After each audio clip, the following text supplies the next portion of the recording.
Welcome everyone, welcome to GRS Mantra. I am Rajneesh. आज हम लोग थ्योरी ऑफ स्ट्रक्चर का लेक्चर नंबर 1 देखने जा रहे हैं, यूनिट 1 का। ये देखो इंट्रोडक्शन वीडियो होगा, इसमें हम लोग ओवरव्यू लेंगे कि थ्योरी ऑफ स्ट्रक्चर है क्या, या इसका दूसरा नाम है स्ट्रक्चरल एनालिसिस या एनालिसिस ऑफ स्ट्रक्चर। पहले हम लोग समझेंगे ये सब्जेक्ट एक्चुअली में है क्या, ठीक है, इसका फ्यूचर में कहाँ पे यूज होगा। उसके बाद हम लोग स्ट्रक्चर और एनालिसिस का मतलब समझेंगे। यूनिट 1, 2, 3, 4, 5, 6, 7 जितने भी यूनिट है सबका ओवरव्यू लेंगे, और आपको कौन सा कॉपी लेना है, कितना मोटा होना चाहिए, बुक कौन सा यूज करना है, इसके बारे में बता देते हैं। सबसे पहले ये समझो कि आप जो भी कॉपी लोगे वो एटलीस्ट 400 पेजेस का होगा, ठीक है, 400 पेज का कॉपी लोगे। न्यूमेरिकल है, पूरा का पूरा जो सब्जेक्ट है वो न्यूमेरिकल बेस्ड है, तो हर यूनिट से आपको 20-25 न्यूमेरिकल मिलेगा, ठीक है। तो न्यूमेरिकल वैसे भी आप लोग 4th सेमेस्टर में अगर हमसे पढ़े होगे, आप फ्लूइड मैकेनिक्स पढ़े हो या हाइड्रोलिक्स पढ़े होगे या एमओएस मैकेनिक्स ऑफ स्ट्रक्चर पढ़े हो, तो देखना वहाँ पे हम लोग एक एक यूनिट में बहुत ज़्यादा न्यूमेरिकल किए, 20-20, 25-25 न्यूमेरिकल किए थे, ठीक है। तो बहुत ज़्यादा हम लोग डीप में जाते हैं, खासकर न्यूमेरिकल बहुत ज़्यादा कराया जाता है। और ये थ्योरी ऑफ स्ट्रक्चर में एक एक न्यूमेरिकल होगा, वो 3-3, 4-4 पेजेस में जाएंगे कुछ यूनिट के न्यूमेरिकल। तो उसके लिए आपको एक मोटा कॉपी लेना है, और कॉपी क्या होना चाहिए, ब्लैंक या सादा होना चाहिए, ठीक है। बुक कौन सा लेना है, तो बुक आप एस रामामृथम का बुक ले सकते हो, लेकिन हम ये प्रीफर करेंगे कि बुक आप ना लो, हम आपको एक जीरोक्स प्रोवाइड कर देंगे, उसका पीडीएफ प्रोवाइड कर देंगे। पीडीएफ करने का मतलब सिर्फ वो यूनिट या वो चैप्टर बताएंगे जो आपके सिलेबस में है, तो वहां से आप उस चीज को जीरोक्स कर लेना, पर्टिकुलरली 1-2 यूनिट, पूरा बुक खरीदने की जरूरत नहीं है। बुक हम यहाँ पे आपको दे देंगे, करवा देंगे, पीडीएफ बनवा देंगे, तो आप प्रिंट आउट कर लेना। 100 पेजेस या 200 पेजेस होंगे, और कुछ टॉपिक है जो आपको एमओएस यानी आरके बंसल का बुक जो आप खरीदे हो, वहां से आपको हेल्प या सपोर्ट मिल जाएगा। अगर फिर भी किसी के पास मतलब सफिशिएंट टाइम और एनर्जी है, पेशेंस है ज़्यादा से ज़्यादा न्यूमेरिकल बनाने के लिए, तो आप एस रामामृथम का बुक ले लेना, theory of structure, written by S Ramamrutham, ठीक है, रामामृथम। इसका 3 या 4 यूनिट है वो आपका काम का है, बाकी पूरा 15 या 16 चैप्टर है, तो उसमें से 4 यूनिट है वही आपके काम का है। तो यही होगा कि आप बुक को ना लो, 4-5 यूनिट ले लेना, जीरोक्स करवा लेना, सफिशियंट होगा। तो सबसे पहले ये समझते हैं कि हम लोग देखो थ्योरी ऑफ स्ट्रक्चर जो बुक है, कॉपी का समझ में आ गया, ब्लैंक कॉपी, सादा कॉपी होना चाहिए, कम से कम 400 पेजेस का। थ्योरी ऑफ स्ट्रक्चर के लिए आप रामामृथम का बुक ले लो, ये बुक या फिर इसका जीरोक्स हम आपको दे देंगे, प्रोवाइड करवा देंगे। तो बुक का टेंशन खत्म, कॉपी हो गया। अब ये समझो कि ये है क्या, थ्योरी ऑफ स्ट्रक्चर है क्या, या स्ट्रक्चरल एनालिसिस या एनालिसिस ऑफ स्ट्रक्चर में हम लोग क्या पढ़ेंगे। देखो पिछले सेमेस्टर में हम लोग पढ़े थे shear force bending moment diagram, तो यहाँ पे जब भी ये टॉपिक आएगा हम शुरुआत से 0 लेवल से आपको एसएफडी और बीएमडी बताएंगे। अगर आप 4th सेमेस्टर में नहीं पढ़े हो तो यहाँ पे आपको पूरा पढ़ने का मौका मिल जाएगा, डिटेल में बताएंगे, 3-4 अलग से सेपरेट हम वीडियो बनाएंगे सिर्फ एसएफडी और बीएमडी पे, ठीक है, तो वहां से आपको मिल जाएगा। तो समझते हैं कि ये एक्चुअली में स्ट्रक्चर होता क्या है और एनालिसिस होता क्या है। थ्योरी ऑफ स्ट्रक्चर जो सब्जेक्ट है, उस सब्जेक्ट को एनालिसिस ऑफ स्ट्रक्चर भी कहा जाता है। सबसे पहले तो ये समझो कि स्ट्रक्चर होता क्या, what is the meaning of structure. आप स्ट्रक्चर किसको बोलोगे, देखो अगर हम लोग स्ट्रक्चर की बात करें, STRUCTURE, अगर हम लोग स्ट्रक्चर की बात करें सिविल इंजीनियरिंग में, तो क्या क्या हो सकता है स्ट्रक्चर। एक बिल्डिंग है, उसको हम लोग बोल सकते हैं स्ट्रक्चर। ब्रिज है, उसको भी हम लोग स्ट्रक्चर बोल सकते हैं, अभी लिखिएगा नहीं, बस समझते जाइए।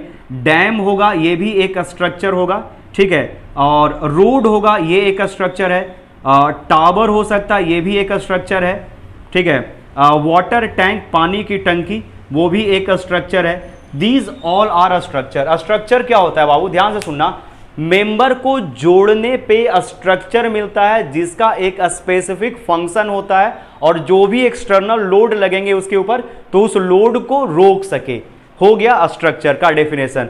हम क्या बोल रहे हैं, स्ट्रक्चर है वो बहुत सारे छोटे छोटे पार्ट से मिलकर बनता है। स्ट्रक्चर किससे मिलता है, बहुत बहुत छोटे छोटे एलिमेंट बोलो, ठीक है, पार्ट बोलो, मेंबर बोलो, ठीक है, ये सब एक ही वर्ड है, एलिमेंट से जुड़कर, पार्ट से जुड़कर या मेंबर से जुड़कर एक स्ट्रक्चर का निर्माण होता है। अगर हम ये बोलते हैं कि देखो ये ट्रस है, तो ट्रस में ये छोटे छोटे एलिमेंट्स होंगे, और जब इन एलिमेंट को आप प्रॉपरली कनेक्ट करोगे एक परफेक्ट शेप और साइज पे, ठीक है, परफेक्ट शेप और साइज पे, ताकि इसके ऊपर जितना भी लोड लगे उस लोड को ये पूरी तरह से रोक सके, तो हम लोग इसको स्ट्रक्चर बोलेंगे। अगर एक ब्रिज है, और उसके ऊपर से अगर गाड़ी गुजर जाता है और ब्रिज टूटता नहीं है तो वो एक स्ट्रक्चर है। जब टूट गया तो बोलेंगे it will collapse, no longer it is a structure.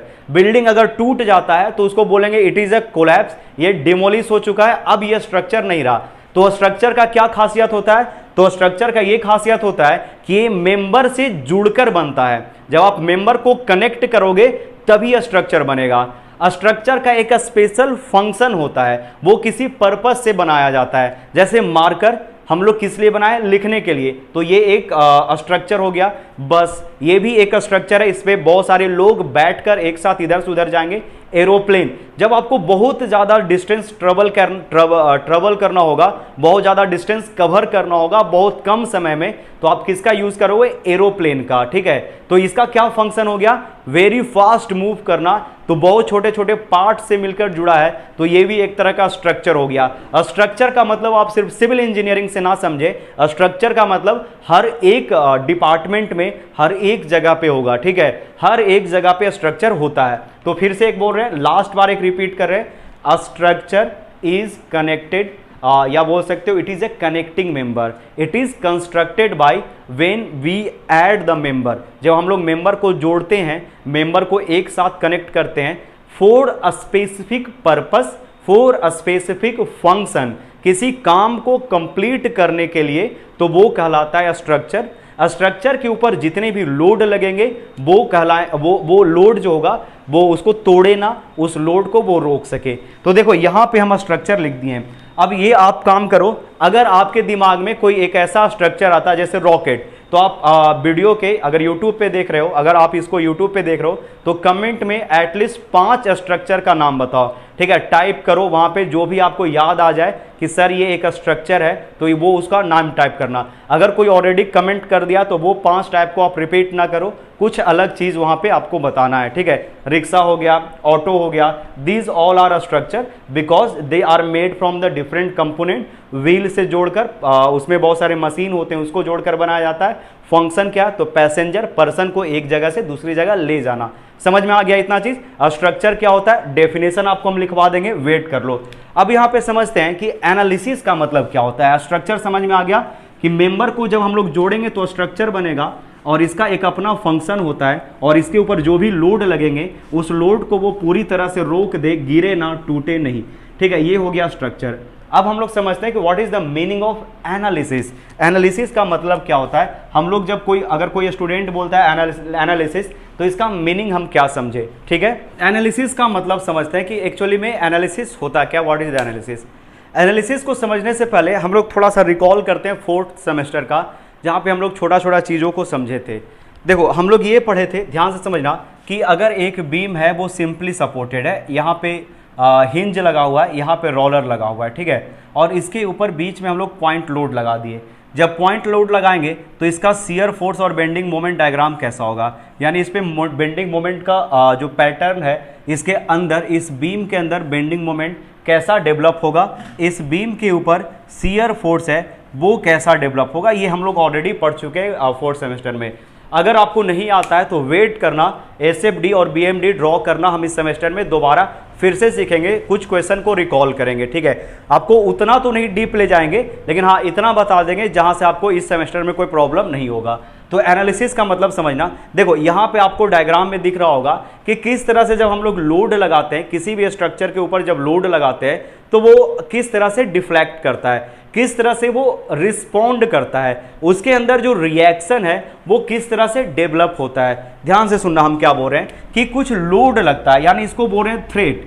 क्या बोल रहे हैं बाबू? इसको हम बोल रहे हैं थ्रेट, यानी जो बिल्डिंग के ऊपर या कोई भी स्ट्रक्चर के ऊपर लगता है, यानी क्या लगेगा? डेड लोड लगेगा, लाइव लोड लगेगा, विंड लोड लगेगा। ठीक है, नॉर्मली इतना लोड लगेगा। जब ये स्ट्रक्चर के ऊपर लगेगा, किसके ऊपर बात कर रहे हैं? स्ट्रक्चर के ऊपर। जब हम लोग इसको स्ट्रक्चर के ऊपर अप्लाई करेंगे या स्ट्रक्चर के ऊपर ये अप्लाई होगा, तो स्ट्रक्चर है वो किस तरह से रिएक्ट करेगा या रिस्पॉन्ड करेगा, RESPOND, किस तरह से रिस्पॉन्ड करेगा, या रिस्पॉन्ड बोलो या बोलो रिएक्ट। क्या बोलते हैं? रिएक्ट। ये किस तरह से रिस्पॉन्ड, RESPOND, ठीक है, रिस्पॉन्ड करेगा, या ये किस तरह से रिएक्ट करेगा, इसको ऑब्जर्व करना ये कहलाता है एनालिसिस। ध्यान से समझो हम क्या बोल रहे हैं। हम ये बोल रहे हैं कि जब आप बीम के ऊपर लोड लगाए, यानी लोड करने का मतलब थ्रेड किसके ऊपर बाबू, तो ये बीम एक क्या है, स्ट्रक्चर है, ये एक स्ट्रक्चर है। जब आप एक स्ट्रक्चर के ऊपर लोड लगाओगे तो इस स्ट्रक्चर के अंदर किस तरह से बेंडिंग मोमेंट डेवलप होगा, किस तरह से शियर फोर्स डेवलप होगा, इसका डिफ्लेक्शन कितना होगा, ये सब फाइंड आउट करना। डेल्टा एल बोल रहे हैं, ये कितना डिफ्लेक्ट करेगा, यही तो इसका रिस्पॉन्ड है। जब आप लोड लगाए तो वो किस तरह से बिखर गया, वो किस तरह से अपना शेप चेंज किया, कितना वो नीचे दब गया, ये सब ऑब्जर्व करना कहलाता है एनालिसिस। रिस्पॉन्ड कहने का मतलब क्या हो गया, स्ट्रक्चर के अंदर कितना बेंडिंग मोमेंट डेवलप होगा, स्ट्रक्चर के अंदर कितना शियर फोर्स डेवलप होगा,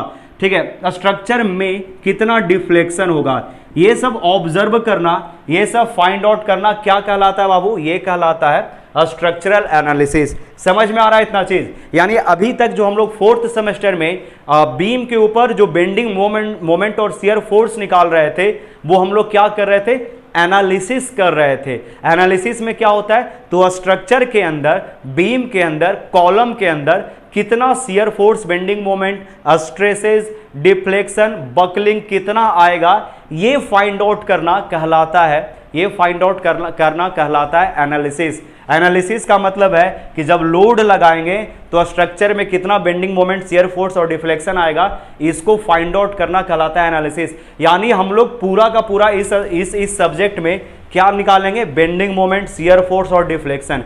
हम लोग को जितना भी यहाँ पे स्ट्रक्चर दिया रहेगा, या तो फिक्स्ड बीम हो सकता है, कंटिन्यूअस बीम हो सकता है, या किसी भी तरह का स्ट्रक्चर होगा, फ्रेम हो सकता है, उसको डिफरेंट मेथड से हम लोग कैलकुलेट करेंगे कि किस तरह से वो सब स्ट्रक्चर के ऊपर बेंडिंग मोमेंट, शियर फोर्स और डिफ्लेक्शन कितना होगा। इसके अलावा भी बहुत सारा रिस्पॉन्ड हो सकता है। It could be, it may be bridge vibrate, आपको ऐसा लगेगा कि ब्रिज है वो वाइब्रेट कर रहा है, आपको क्रैक्स दिखेंगे, दीज ऑल आर रिस्पॉन्ड्स, ठीक है। तो आपको ये सब रिस्पॉन्ड ऑब्जर्व करना होगा और ये ऑब्जर्वेशन कहलाता है एनालिसिस। देखो जब एनालिसिस हो जाता है तब हम लोग करते हैं डिज़ाइन। यानी इसका मतलब ये है कि किसी स्ट्रक्चर के ऊपर कितना लोड लग रहा है, उसके करॉस्पॉन्डिंग उसके डायमेंशन को फाइंड आउट करना कहलाएगा डिज़ाइन। अगर लोड बहुत ज़्यादा लगेगा तो आप क्या करोगे, मोटा मोटा बीम, मोटा मोटा कॉलम दोगे। अगर लोड कम लगेगा तो उसमें बेंडिंग मोमेंट कम आएगा, शियर फोर्स कम आएगा, डिफ्लेक्शन कम आएगा, तो आप कॉलम और बीम का साइज कर दोगे छोटा, ये कहलाएगा डिज़ाइन। मतलब ये समझो कि एक्सटर्नल लोड के करस्पॉन्डिंग उसके डायमेंशन को, यानी लंबाई, चौड़ाई, ऊंचाई को फाइंड आउट करना, फिक्स करना कहलाता है डिज़ाइन। डिज़ाइन अभी आपको नहीं पढ़ना है, टॉस का डिज़ाइन आप पढ़ोगे स्टील में। स्टील का प्लेट कितना मोटा रखना है, स्टील का प्लेट कितना चौड़ा रखना है, किस तरह से ट्रसेज में कितने नंबर ऑफ आपको रिवेट या बोल्ट देना है, ये आप पढ़ोगे डॉस में।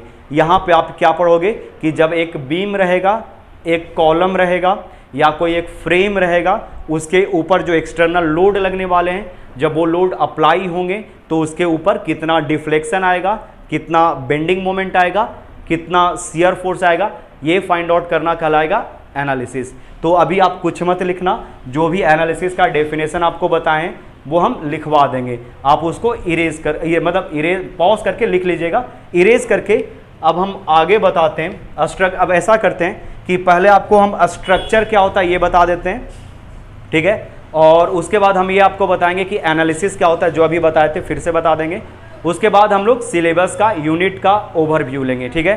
तो अभी कुछ मत लिखिए, पॉज करके इरेज करके आगे बता रहे हैं। अभी जितना भी कुछ आपको समझाए थे, बताए थे, अब यहाँ से कुछ लिखवा देते हैं, नोट्स आप कर लीजिएगा, ठीक है। आप इसको लिख लीजिएगा अपने कॉपी पे।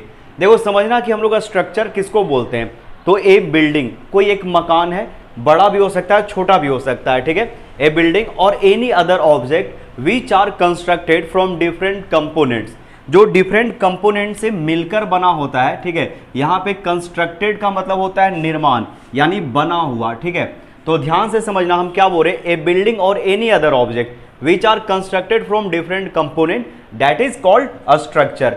और हर स्ट्रक्चर का एक अपना फंक्शन होता है, एक अपना पर्पस होता है। जैसे ब्रिज का काम होता है रिवर के एक साइड से दूसरे साइड पे ले जाना, और इसके ऊपर मूविंग लोड रहता है, ठीक है। आप बोल सकते हो कि ग्लास प्लेट, ये these are the different structure. Chair एक अलग स्ट्रक्चर है, चेयर का पर्पस अलग है, उसका फंक्शन अलग है। तो जितने भी स्ट्रक्चर होते हैं वो क्या होते हैं, पार्ट्स से मिलकर बने होते हैं और उनका एक अपना प्रॉपर फंक्शन होता है, ठीक है। उसके बाद देखना, a structure has definite size, इसका जो साइज होता है वो फिक्स रखा जाता है। एंड शेप और साइज है वो क्या करते हैं, फिक्स करते हैं to serve a definite purpose, ठीक है। जैसे मान लो हम ये बोल रहे हैं कि एक बस है, तो बस एक पैसेंजर व्हीकल हो गया जिसमें बहुत सारे पर्सन बैठ कर जाएंगे, उसका पर्पस अलग है इसलिए उसका साइज बड़ा होगा। और अगर हम लोग कार की बात करते हैं, it is a personal vehicle जिसमें 2-3 लोग अपने प्राइवेसी के साथ ट्रैवल करेंगे, ठीक है। ट्रेन हो गया जिसमें बहुत ज़्यादा सामान एक जगह से दूसरी जगह तक लेकर जाया जाएगा, ये भी एक स्ट्रक्चर है। बट फंक्शन क्या है, ह्यूज क्वांटिटी में जो सामान होता है उसको एक जगह से दूसरी जगह तक ले जाते हैं। एरोप्लेन क्या है, तो एरोप्लेन बहुत ज़्यादा, बहुत दूर या बहुत लॉन्ग डिस्टेंस जब ट्रैवल करना होता है तो हम लोग एरोप्लेन का यूज़ करते हैं। तो इसका फंक्शन बहुत मतलब फंक्शन अलग है, यानी कम समय में बहुत ज़्यादा डिस्टेंस हम लोग को ट्रैवल करना होता है, ठीक है। तो इसका स्ट्रक्चर, शेप, साइज ये भी अलग होगा। Aeroplane, bus, car, bicycle, motorcycle, these all are structure. Fan ये भी एक स्ट्रक्चर है, छोटे छोटे पार्ट्स से मिलकर बने होते हैं। फैन से क्या मिलता है, हम लोग बोल सकते हो कि ये हेल्प करता है, टेम्परेचर से हम लोग को थोड़ा बचाता है, रिलीफ देता है। तो ये बोल रहे हैं कि स्ट्रक्चर हैज डिफिनिट साइज अलग होगा, शेप अलग होगा, ठीक है। क्यों ऐसा रखा जाता है डिफिनिट साइज से, ताकि उसका फंक्शन है वो कर सके,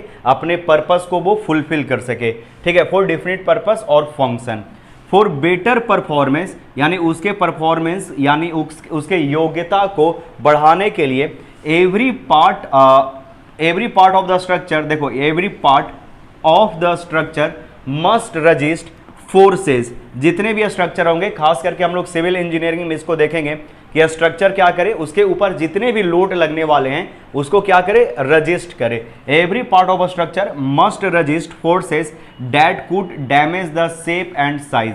तो जो भी उसके ऊपर शेप और साइज को डैमेज करने वाला फोर्सेस लगेगा उसको रोकना चाहिए, ठीक है। तो उम्मीद है कि चीज़ें समझ में आई होगी। यानी ब्रिज को हम लोग को इतना मजबूत बनाना है कि उसके ऊपर से अगर ट्रेन या कोई गाड़ी भी गुजर जाए तो कोई प्रॉब्लम ना आए, ठीक है। मकान को आपको इतना स्ट्रॉन्ग बनाना है कि इसमें रहने वाले लोग सुरक्षित रहें। इसके ऊपर जो भी लोड लगने वाला है, wind load, live load, earthquake, snow, thermal expansion, ये सब फोर्सेस या लोड को ये क्या कर सके, रजिस्ट कर सके, उसको रोक सके। तो हम लोग इन बातों का ध्यान रखेंगे जब हम लोग स्ट्रक्चर का निर्माण करेंगे, कंस्ट्रक्शन करेंगे। आप इसको पॉज करके नोट करो। अब इसके बाद हम लोग समझते हैं, और ऑलरेडी तो समझा चुके हैं एनालिसिस क्या होता है। अब एनालिसिस को प्रॉपरली एक अच्छे से लिखवाकर आपको बताते हैं। We have already understand about the analysis समझने के बाद हम लोग क्या करेंगे, अपने सिलेबस ओवरव्यू की तरफ बढ़ेंगे, जहाँ पे यूनिट 1, 2, 3 के बारे में डिटेल में समझेंगे हम लोग को पढ़ना क्या है। पॉज करके इसको नोट कीजिए, इरेज करके आगे बता रहे हैं। अब हम लोग समझते हैं एनालिसिस ऑफ स्ट्रक्चर क्या होता है। ऑलरेडी आपको बताए थे, समझा चुके थे, एक बार यहाँ समझ लीजिएगा।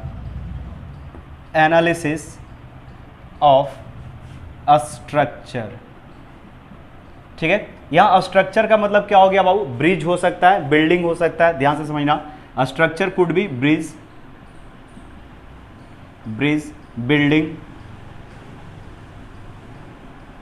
बिल्डिंग, ठीक है। टावर हो सकता है, वाटर टैंक हो सकता है, water tank. These are the structure, ठीक है। अब यहां से हम लोग मीनिंग समझते हैं एनालिसिस का क्या होता है। जो भी चीज अभी आपको समझाए थे ये चीज समझना। देखो एक तो होगा थ्रेड, क्या होगा वो, एक होगा थ्रेड क्या हो सकता है, लोड।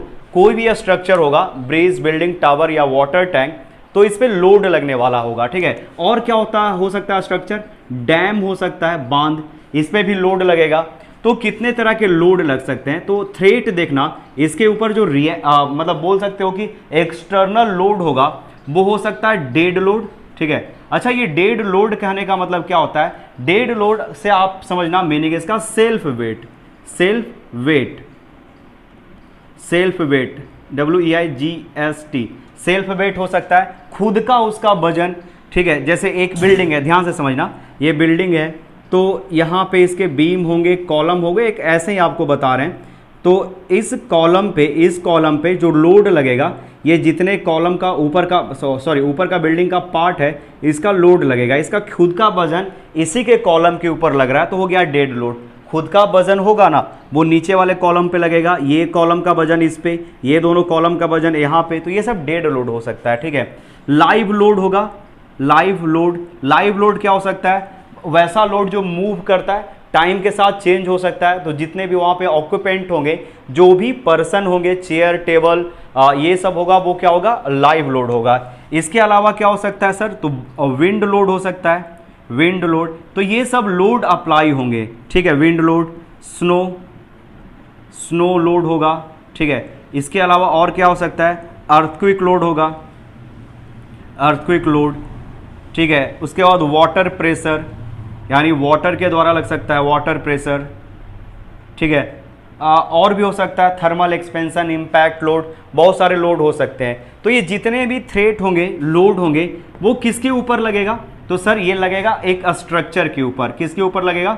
स्ट्रक्चर के ऊपर।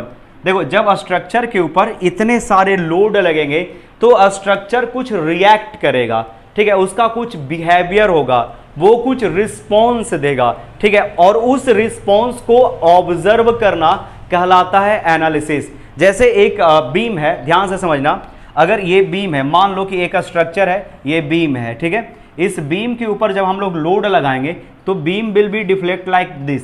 मैक्सिमम डिफ्लेक्शन होगा वो मिड स्पैन पे होगा, मिनिमम डिफ्लेक्शन होगा वो सपोर्ट के पास होगा, ठीक है।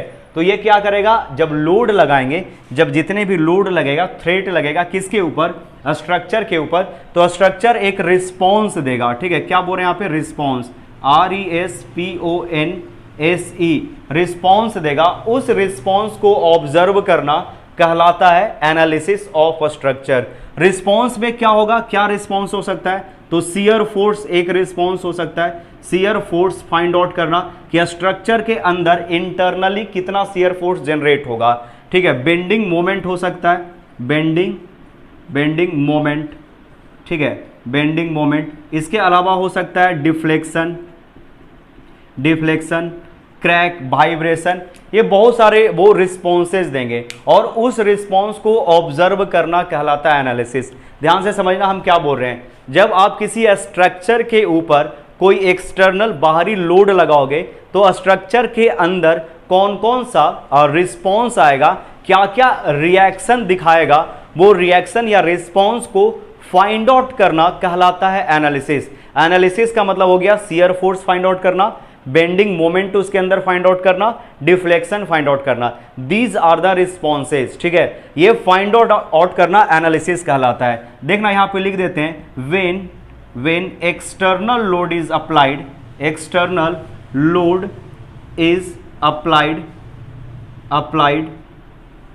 over any structure, then it will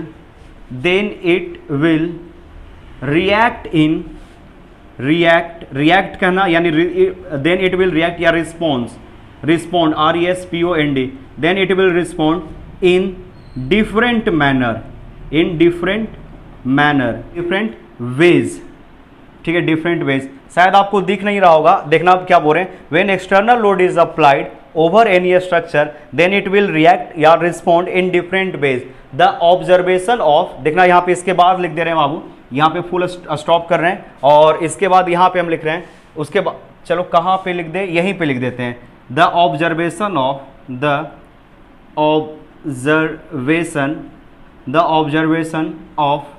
response is called analysis, ठीक है। थोड़ा सा देख लेते हैं आपको दिख रहा है या नहीं। सेट कर देते हैं इसको। तो इज कॉल्ड एनालिसिस। उम्मीद है समझ में आ रहा होगा। हम ये बोल रहे हैं कि स्ट्रक्चर के ऊपर बहुत सारे लोड लगेंगे और उस लोड के करस्पॉन्डिंग उसके ऊपर कितना शियर फोर्स डेवलप होगा, उसके ऊपर कितना बेंडिंग मोमेंट आएगा, उसके उसके उसके ऊपर कितना डिफ्लेक्शन होगा, वो कितना डिफ्लेक्ट करेगा, उसके अंदर कितना बेंडिंग मोमेंट आएगा, उसके अंदर कितना शियर फोर्स आएगा। लोड जब लगाएंगे तो हम लोग क्या बोलते हैं, इस चीज को फाइंड आउट करना क्या कहलाता है, एनालिसिस, या इसको ऑब्जर्व करना क्या कहलाता है, analysis. When external load is applied over any structure then it will react या respond in different ways. The observation of respond is called analysis. Bending moment find out करना कि ऑब्जेक्ट के ऊपर कितना बेंडिंग मोमेंट लगेगा, इसको हम लोग क्या बोलेंगे, एनालिसिस बोलेंगे। शियर फोर्स कितना आएगा ये फाइंड आउट करना क्या कहलाएगा, एनालिसिस कहलाएगा। तो यहां से आपको एनालिसिस का पूरा मीनिंग समझ में आना चाहिए कि बहुत सारे लोड होते हैं, थ्रेट होते हैं जो स्ट्रक्चर को तोड़ने की कोशिश करेगा। It will applied over the structure and try to break it. और स्ट्रक्चर जो है वो रिस्पॉन्ड करेगा, शियर फोर्स उसके अंदर डेवलप होगा, बेंडिंग मोमेंट उसके अंदर डेवलप होगा, डिफ्लेक्ट करेगा। इसके अलावा और भी रिस्पॉन्ड हो सकता है, लेकिन हम लोग क्या पढ़ेंगे, बस यही 3 रिस्पॉन्ड को पढ़ेंगे। तो ये ऑब्जर्वेशन फाइंड आउट करना कहलाता है एनालिसिस। आप इसको पॉज करके नोट करो। अब इसके बाद हम लोग ओवरव्यू लेते हैं आपके सिलेबस का। सिलेबस के बारे में देखते हैं यूनिट 1, 2, 3, 4, 5 में क्या क्या पढ़ना है। ठीक है, तो अब हम लोग सिलेबस का ओवरव्यू ले लेते हैं। ठीक है, पहला है direct and bending stress. Direct stress आप पढ़े हो, सिग्मा इक्वल टू क्या होता है, फोर्स बाय एरिया, और bending stress M by I by sigma by E by R, ये आप इक्वेशन पढ़े हो। तो यहाँ से ये 2 इक्वेशन का यूज़ करके हम लोग लैटरल लोड और एक्सियल लोड, इसेंट्रिक लोड के डिफरेंट पैटर्न पे हम लोग पढ़ेंगे। जनरली ये आपको एक वर्टिकल मेंबर के ऊपर इसमें आपको पढ़ना है कि मान लो कि एक कॉलम है, ध्यान से समझना, एक कॉलम है और इस कॉलम के ऊपर अगर लोड लग रहा है एक्सिस पे, इसके सेंट्रॉइड पे लग रहा है, तो इसके ऊपर क्या इफेक्ट होगा, ठीक है, विथ सम इसेंट्रिसिटी लग रहा है, यानी यहाँ पे कुछ ई के साथ आ रहा है, ई के साथ लोड अगर यहाँ पे लग रहा है, लोड अगर यहाँ पे अप्लाई हो रहा है, ठीक है, तो इस पे स्ट्रेस किस तरह से डेवलप होंगे ये हम लोग यूनिट 1 में पढ़ेंगे। ठीक है, स्लोप एंड डिफ्लेक्शन बहुत ही इंपॉर्टेंट यूनिट है बाबू, बहुत ही इंपॉर्टेंट यूनिट है आपके सेमेस्टर पॉइंट ऑफ व्यू से। बहुत सारे मेंबर होंगे, ठीक है, बहुत सारे मेंबर होंगे, यानी 1 या 2 मेंबर होगा। इस तरह से आपको इसमें स्लोप और डिफ्लेक्शन निकालना है, यानी बीम होगा ये इस तरह से कुछ, इसमें स्लोप आएंगे, यहाँ पे आपको ये थीटा का वैल्यू निकालना है, यहाँ पे थीटा का वैल्यू निकालना है, और यहाँ पे डिफ्लेक्शन क्या होगा, बाई का वैल्यू निकालना है डिफरेंट लोड का पैटर्न के ऊपर। यानी यहाँ पे आपको स्लोप और डिफ्लेक्शन एक नया चीज आपको पढ़ने को मिलेगा। आप इसके पहले क्या पढ़ते आए थे, बेंडिंग मोमेंट और शियर फोर्स। ठीक है, अब एक आपको नया टर्म समझ में आ रहा है, स्लोप क्या होगा और डिफ्लेक्शन क्या होगा। ठीक है, कैंटिलीवर होगा, सिंपली सपोर्टेड होगा, कंटिन्यूअस होगा, तो हम लोग किस तरह से इस पे वर्क करेंगे ये हम लोग पढ़ेंगे, स्लोप एंड डिफ्लेक्शन। काफी इंपॉर्टेंट यूनिट है सेमेस्टर के एग्जाम से, और आपके आने वाले जो भी कॉम्पिटिटिव एग्जाम होंगे उसमें कन्वेंशनल क्वेश्चन यानी लॉन्ग टर्म क्वेश्चन पूछे जाते हैं। उसके बाद है फिक्स्ड बीम, आपको बस समझा रहे हैं कि किस तरह से चीजें वर्क करती है। जब फिक्स्ड बीम होगा तो फिक्स्ड बीम होने के कारण फिक्स्ड मोमेंट कितना आएगा, फ्री मोमेंट कितना आएगा, लोड का पैटर्न चेंज होगा, और आपको पूरा इसके ऊपर निकालना है क्या, बेंडिंग मोमेंट और शियर फोर्स, और बेंडिंग मोमेंट डायग्राम भी ड्रॉ करना है, डिफ्लेक्शन भी आपको फाइंड आउट करना है। फिक्स्ड बीम में हम लोग ये पढ़ेंगे। ठीक है, कंटिन्यूअस बीम में हम लोग पढ़ेंगे फिर से स्लोप और डिफ्लेक्शन ही निकालना होगा, बेंडिंग मोमेंट निकालना होगा। कंटिन्यूअस बीम में ज्यादातर आपको बेंडिंग मोमेंट और शियर फोर्स का पैटर्न को आपको देखना है। एक ऐसा बीम, ध्यान से समझना, जिसमें 2 से ज्यादा स्पैन होंगे, ठीक है, 2 या 2 से ज्यादा स्पैन होंगे, उसको हम लोग क्या बोलेंगे, कंटिन्यूअस बीम। वैसा बीम जिसके ऊपर 2 या 2 से ज्यादा स्पैन होंगे उसको बोलेंगे कंटिन्यूअस बीम।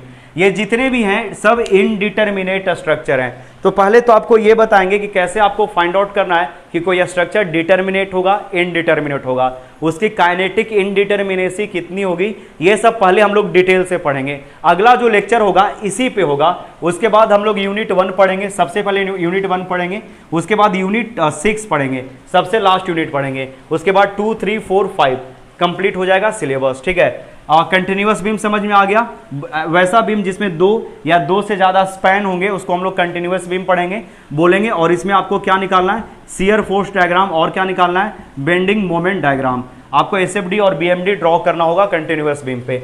फिक्स्ड बीम पे भी आपको क्या करना होगा, तो एसएफडी और बीएमडी ही निकालना होगा, बेंडिंग मोमेंट डायग्राम ही आपको यहाँ पे फाइंड आउट करना है। मोमेंट डिस्ट्रीब्यूशन मेथड एक अलग मेथड है जिसके द्वारा हम लोग किसी भी स्ट्रक्चर पे, कनेक्टिंग मेंबर पे निकाल सकते हैं शियर फोर्स और बेंडिंग मोमेंट डायग्राम। अगर कोई आपको ऊपर से देखो तो बीम कुछ इस तरह से जुड़ा हुआ है, तो इसके ऊपर कितना मोमेंट आएगा, इसके अंदर कितना शियर फोर्स जनरेट होगा, ये सब हम लोग फाइंड आउट करेंगे।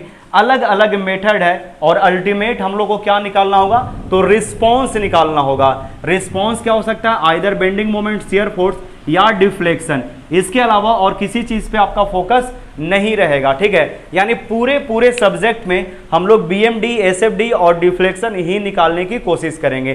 कहीं पे सिर्फ एसएफडी, बीएमडी, डिफ्लेक्शन नहीं होगा, कहीं पे सिर्फ डिफ्लेक्शन, कहीं पे SFD, BMD and deflection, all these things, ठीक है। उसके बाद कॉलम में हम लोग लॉन्ग कॉलम, यूलर्स और रैंकाइंस फॉर्मूला पढ़ेंगे, ठीक है। बहुत ही आसान टॉपिक है। इसमें यूनिट 1 और यूनिट 6 सबसे आसान है। उसके बाद ये जितने भी यूनिट है, 4 यूनिट, ये अच्छे यूनिट हैं जहां पे आपको कॉन्सेप्ट को बिल्ड करने की जरूरत होगी और पूरा का पूरा मेरा सपोर्ट रहेगा, ठीक है। तो उम्मीद करते हैं कि चीजें समझ में आई होगी। आज का लेक्चर यहीं पे रखते हैं। अगले लेक्चर में हम स्टार्ट करेंगे यूनिट 1 और उससे पहले आपको पढ़ाएंगे डिटर्मिनेसी और इनडिटर्मिनेसी, काइनेमेटिक डिटर्मिनेसी और kinematic indeterminacy, degree of freedom, ये सब आपको हम समझा देंगे, ठीक है। एक बार और पढ़ लीजिएगा, थोड़ा मॉस में डिग्री ऑफ फ्रीडम के बारे में बताए थे, यहाँ से फिर से हम रिकॉल करके फ्रेश तरीके से टॉस पढ़ाएंगे। पॉज करके नोट कीजिए। मिलते हैं नेक्स्ट वीडियो लेक्चर में। Thank you.